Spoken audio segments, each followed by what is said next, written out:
When can you castle in complex chess positions? Imagine a game where the board looks like a puzzle, with pieces scattered in unusual ways. You might wonder, can I still castle in these tricky situations? Well, let's break down the rules to find out. Castling is a special move that helps protect your king and connects your rooks. But it's not allowed if certain conditions aren't met, no matter how complicated the position gets. First, neither the king nor the rook involved in castling can have moved earlier in the game. If either has moved and returned to their original square, castling on that side is off the table. Second, there must be no pieces standing between the king and the rook. Even a single pawn or knight blocking the way stops the move. Third, the king cannot currently be in check. If your king is under attack, you cannot castle until that threat is gone.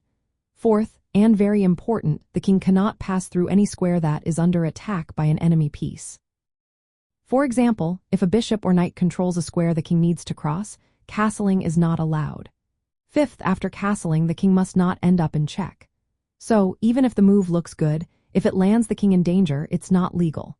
These rules stay the same whether the position is simple or complex.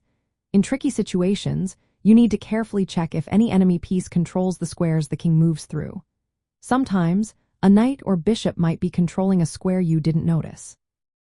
Also, if the king or rook moved earlier and then returned to their starting squares, castling is no longer possible.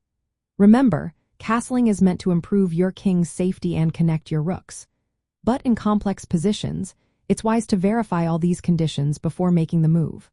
Sometimes, delaying castling or choosing a different strategy is better if the conditions aren't met. So, even in complicated games, the basic rules for castling stay the same. Always check if the king is in check, if the path is clear, and if any enemy attack controls the squares the king needs to cross or land on.